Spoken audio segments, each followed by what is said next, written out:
Howdy folks, hope you're all having a good weekend and welcome to Mars Horizon. This is a game that I've had on my wish list for, it must be 6 months now. And this week I was lucky enough to get into the closed beta. The game is developed by Auroch Digital, published by Irregular Corporation, and was made in cooperation with the European Space Agency. The objective of the full game is to go from the 1950s and eventually become the first space agency to land a manned mission on Mars, although the objectives in the closed beta are a little less ambitious. The game ends either in January 1980 or when you conduct your first successful moon landing. To begin with, you're going to have to select which space agency you're going to play, either Europe, Russia or the USA. We're going to defy history and go with Europe. Those of you who are old enough to remember Buzz Aldrin's race into space will be very much at home here. Mars Horizons is a very similar game. At the moment, the only thing we can do is launch a test rocket. These are what's known as sounding rockets. They don't have the power to put anything into orbit, but they're vital for testing our space launching facilities. Now, we've already got this researched, but so does NASA and so does the Russian Space Agency. The next technological milestone is to put an artificial satellite into orbit, and if we're going to beat the Russians and the Americans to that, we're going to actually need a rocket capable of putting an artificial satellite into orbit, and that means research. So here on the building's research screen, I'm going to research a research lab, and that's a lot of times to say the word research in the same sentence. I could also build a rocket test pad, which would allow me to train launch reliability, or a spacecraft assembly building, which would allow me to train payload reliability. More on those later. For now, we're going to go for the research lab. Here on the vehicle research tab, you can see the rocket booster and upper stage blueprints that are going to be required to actually get any kind of payload into Earth orbit. I can't actually research any of these at the moment because I'm still busy, researching my research lab. Let's take a look and see what missions are available in January 1957, and there's only one, and that's a test launch of our sounding rocket. Now, neither NASA nor the Russians have done this yet, so if I can beat them to this milestone, it's going to gain me a lot of support and prestige, which is going to increase my funding. So let's go ahead and design a vehicle for this mission. The only vehicle that we actually have is a sounding rocket, so there's no real choice here just yet. Launch reliability, 25%. Oh, that's not good. Okay, it's all we've got. Beggars can't be choosers, and on the bright side, it's not like the Americans or the Russians have anything better at this stage of the space race. So one sounding rocket with 25% launch reliability it is. It's going to cost us 80,000, I don't know, what currency are we using? It's too early for the euro. Francs? Pounds? Marks? We're going to call them dib-dobs. 80,000 dib-dobs to build our sounding rocket. All of the other missions available at the moment are locked, but it doesn't matter because we've only got one small launch pad and one mission control anyway, so we can only launch one mission at a time. Now, it only takes 1 month to build one of these sounding rockets, so we don't have to wait too long, although having it built isn't the same as launching it. So the vehicle's complete. The engineers have noted no special conditions with this particular rocket. Let's go ahead and schedule a launch. So it's an uncrewed mission. Training is unavailable until I build the training centres. Launch reliability training would be very good, but hey, we don't have it, so we're just going to have to go ahead and set a launch date. Okay, March is a suboptimal launch date. April's good, assuming we get good weather. And at the moment, it doesn't look like the Americans or the Russians have even scheduled a test rocket launch, so we're going to go ahead for April. Go ahead and rubber stamp that. That's the launch date approved, April 1957, 2 months away. So we'll just go ahead and advance time until the next event. A couple of notifications popped up there. NASA and Russia have both scheduled rocket test launches, and we've just reached Era 1. The dawn of spaceflight, and that's unlocked the moon as a mission target, even though we don't actually have anything even remotely capable of reaching the moon just yet. So, alright, here we go. We're going to launch the mission. ESA mission control, which is apparently French. Probably in some Pacific island that the French haven't nuked yet. No, because you can't play with a rocket. Bloody cat. Okay, we've got an 8% buff for good weather conditions. 17% chance that this thing is just going to explode on the launch pad. 50% chance that we'll get a launch off, but there'll be some kind of systems damage, with 25% penalty to any research that we gain from launching this rocket. So here we go, fingers crossed. Come on, baby. Please don't explode.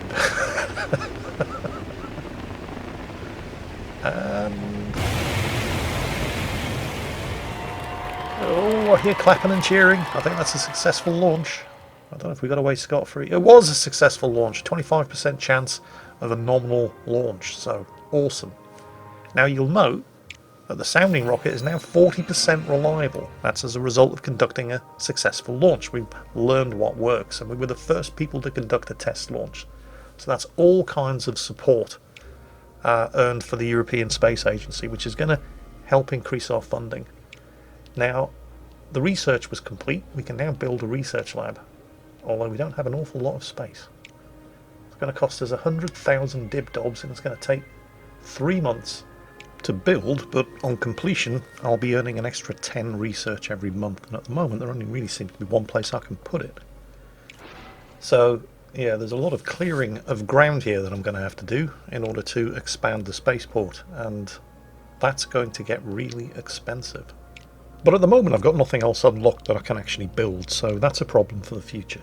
Next, unless I just want to keep launching more sounding rockets, I'm going to have to do some mission research. So we're going to go ahead and research the artificial satellite program.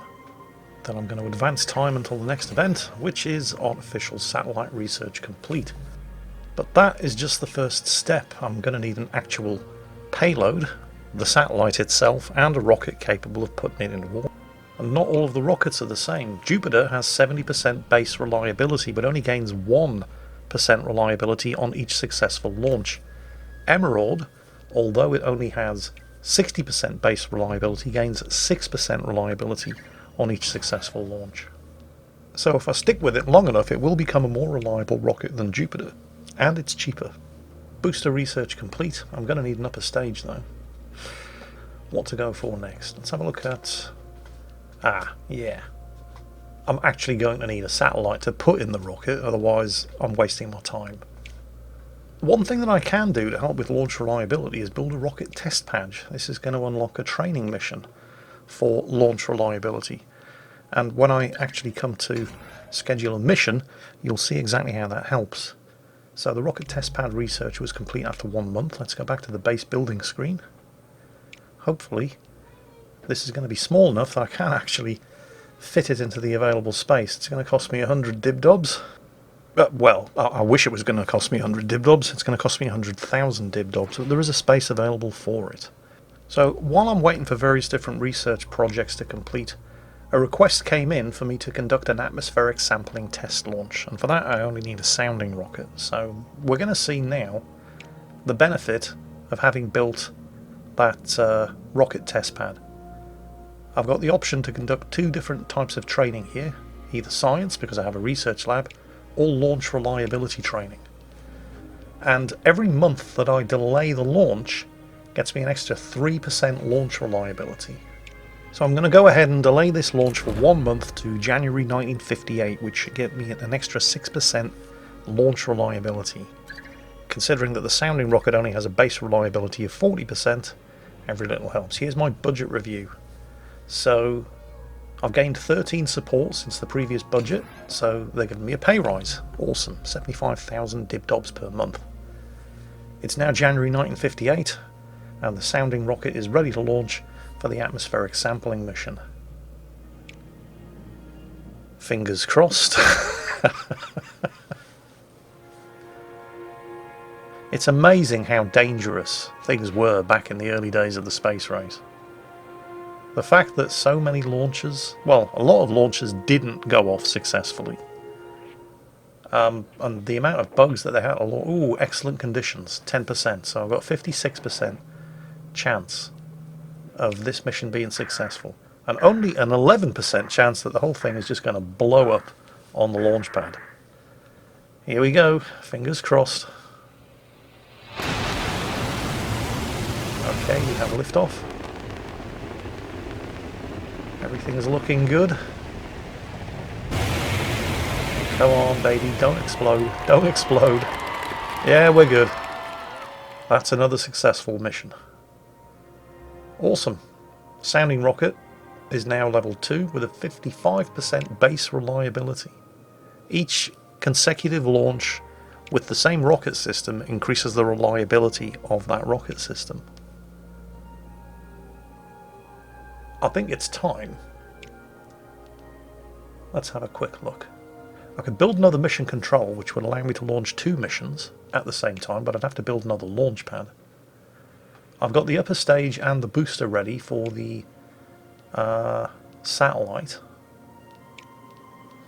I'm going to go ahead and research the Jupiter rocket booster. It can lift a heavier payload and it's got 75% base reliability, but it only gains 1% reliability on each successful launch. Anyway, I've got everything lined up that I need for the satellite launch, so we're going to go ahead and build the payload. This is the ESRO-2B satellite, which was actually launched by the European Space Agency, but in 1968, and was way more sophisticated than Sputnik, which was basically just, well, a radio transponder with a battery. Although Sputnik was important not because of what it was, but because of how it got there. The ESRO-2B is an actual satellite capable of doing genuine science, mostly cosmic ray research.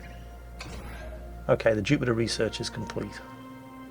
So that gives me more options for the satellite launch, because we haven't actually built the rocket that's going to put this payload into orbit yet.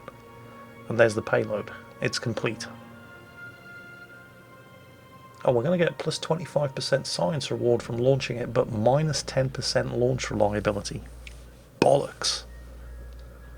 Okay, we're going to have to go ahead and design the launch vehicle. So, sounding rocket ain't going to do. We're going to have to actually design from what we have available. So, here are our 2 boosters. Emerald, 60% reliability. But the launch conditions associated with this satellite will drop that down to 50%, and I don't like those odds. So we're going to go with the Jupiter booster. It's going to give us 65% launch reliability.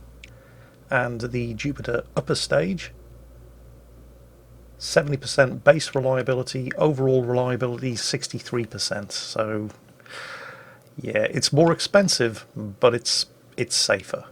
We're going to save that design and reuse it again in the future. It's also a more expensive design, 188,000 dibdobs, but what the hell. It's only money, you can't take it with you, and I can't afford it. And while I'm waiting for the rocket to finish construction, bad news, NASA has beaten me to it with the first successful satellite launch, and Russia has a launch scheduled 5 months from now. My vehicle's complete. I've got 10% payload reliability, but minus 10% launch reliability, so yeah. Oh well, you win some, you lose some. We're going to go ahead with launch reliability training, and now try to find ourselves a suitable launch window that will allow us to beat the Russians in the 2nd place. October is a suboptimal launch date. That's going to cost us a further 20% launch reliability. The problem is I can't really delay the launch window. Well, I can. I could delay it till January, but then the Russians will launch in December, and I can't launch in November. I'm going to have to go for October and just, well, hope I get lucky. Or delay to January, almost certainly get a successful launch and just settle for 3rd place. Nah. We're going to go in October. So, October arrives, 1958, and with it our launch date, minus 20%. So launch reliability, but 75% payload reliability. Of course, first we've got to get the payload into actual orbit, and there's only a 36% base chance that that's going to happen. Oh boy, this could be a very, very expensive mistake. Well, on the plus side, we do have good weather. Or at least it looks like good weather. Let's see what the precise details are. Jupiter rocket system is looking kind of nice. Good conditions, 6% bonus. So an overall reliability of 42%, but a 15% chance of an in-flight critical engine failure. And even if it gets into orbit, there's a 44% chance that a rough launch will cause battery damage and give us reduced power on the satellite payload. First, we have to get it into orbit. Come on, baby. Daddy needs a new pair of shoes. Don't let me down. I think we've gotten away with it. Yes, we have. Awesome. But was it a rough launch? It was a rough launch. Well, on the plus side, even if it was a rough launch, it was a successful launch, so the Jupiter booster and upper stage have gained 1% reliability. And now we have to actually achieve Earth orbit. Okay, this is new. So what does this involve? Up at the top of the screen, you can see our objective. 2 red things and 2 blue things. The red things are short-range communications and the blue things are planetary observations. Now, we only have 3 power. We should have had 4 power, but I had a rough launch and the battery was damaged. I can conduct 2 actions per turn and I've got 4 turns to get this done, so I'm going to use 2 power. First, to establish a connection with ground control, which has failed due to atmospheric interference. Now I can resist this by boosting the power. I guess I have to resist it. Okay, that's gained me 1 short-range comms. And now the visual data collection, and no, that's gone tits up as well. Camera shutter failure. I can resist that by boosting the power, but I don't have any power left. So that failed. So the only thing that I can do now is use the short-range comms that I gained to do some atmospheric sampling. Now that's going to use up and spend the short-range comms, so I'll have none of that left, but it's going to give me 1 planetary observation, which I could then spend to do an aligned burst transmission, which would give me 3 short-range comms. Or I can just let it go and gain 1 power back from the 1 unused action. So the atmospheric sampling was successful, although it did cost me a short-range comms, and now I've got 1 planetary observation. I still need 1 more, and I still need 2 short-range comms. So you get the general idea. What they're basically doing here is simulating more or less what happened during the Apollo 13 mission, where the damaged command module was so critically low on power that they couldn't bring all of the systems that they needed back up for re-entry in the prescribed order, and they had to work out a sequence that would allow them to actually power up the systems that they needed in an order that would allow them to do it, get those systems online and survive the orbital insertion and re-entry. Let's just say it's an extremely good job that I was not part of the Apollo 13 mission crew. This was the first time I'd seen this minigame. I didn't really have a very clear idea of what I was doing, and I'm a bit crap. And, let's just say things didn't go according to plan. Yep, it looks like the Russian launch next month is going to be the 2nd satellite put into orbit after all. God damn it. And I've lost 5 support for failing the mission. So that's not going to look good at my next budget review. Putting a satellite into orbit is just the first step, of course. After that, you have to put an animal into orbit, and then you have to put a man into orbit, and then you have to conduct an EVA, and then you have to do multi-crew missions, which is obviously going to be a much heavier payload, which means you're going to have to design new rocket boosters and upper stages, you're going to have to design a new multi-crew capsule, like the American Gemini capsule, and there are other milestones that you're going to be fighting to beat everybody else to, not immediately associated with landing men on the moon. You can be the first to achieve a probe orbit of Mercury, the moon, Venus or Mars, the first to land an impactor probe through the atmosphere of Venus, the first to land a probe on Mercury or the moon or Mars, the first to conduct an orbit of the moon. And at any stage, it can all go horribly, horribly wrong. And bear in mind, all I had to do in this mission was get into orbit and turn the satellite on.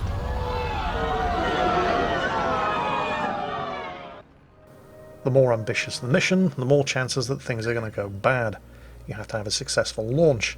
You have to have a successful orbital insertion. If there are any missions that need to be completed in orbit, they have to go off flawlessly. And of course, if it's a crewed mission, you have to get them back down in one piece and survive re-entry. And all of these are just orbital missions. If you're trying to get somebody to the moon and back, there are so many more different phases that have to be completed successfully. And bear in mind, this game isn't called Moon Horizon, it's called Mars Horizon. Getting to the moon and back before 1980 is only the objective of the closed beta. In the full game, you've got to get boots on Mars, but getting to the moon and back is complicated enough. Let's just take you through the steps. First, you need a successful launch, and there's a lot of research required before you can even build a launch vehicle capable of getting the job done. Like the Saturn V, which, by the way, we no longer know how to build.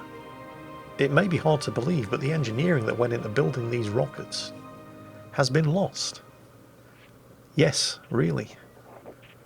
83% launch reliability, 10% bonus for excellent conditions, 93% overall reliability. I'm going to go ahead, but the real NASA would have pulled the plug on this mission. Any more than a 3% chance of failure, and they get very, very, very nervous.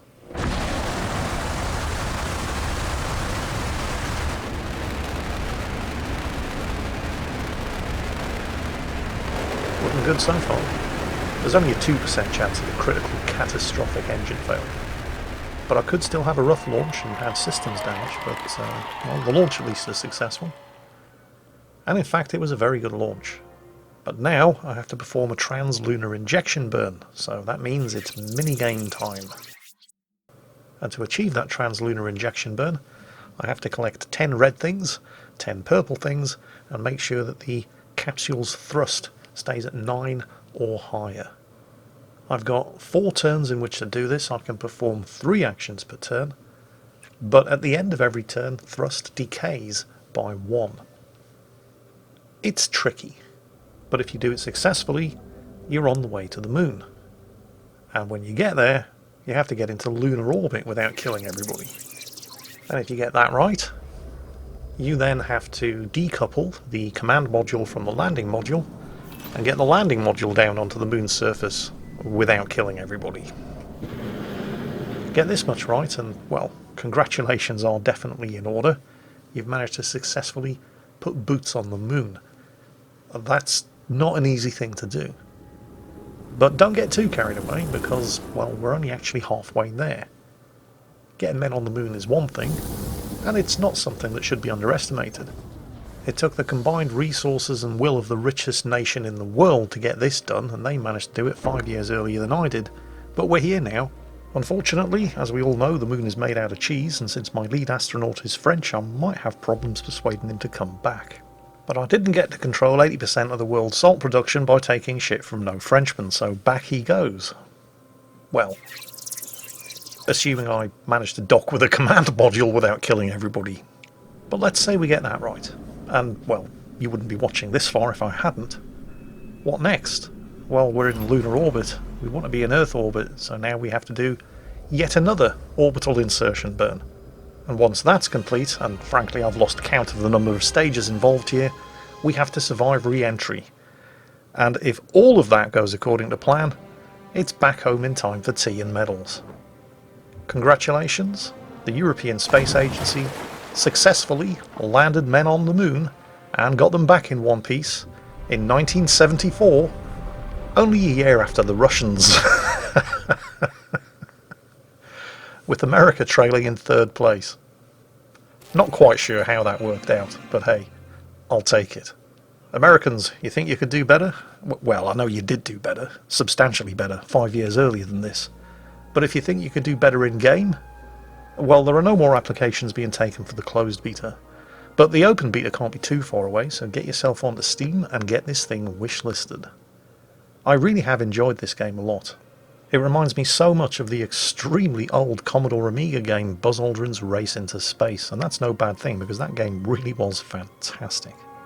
So, my congratulations to Auroch Digital, not just for creating a thoroughly enjoyable game, but also for doing it, at least in my experience thus far, 100% completely bug-free.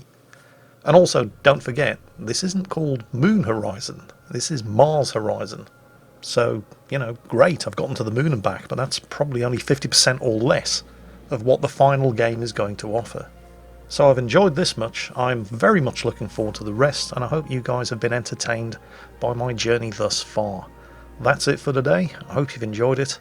Have yourselves a great weekend, and as always, stay safe, take care, and I'll catch you next time.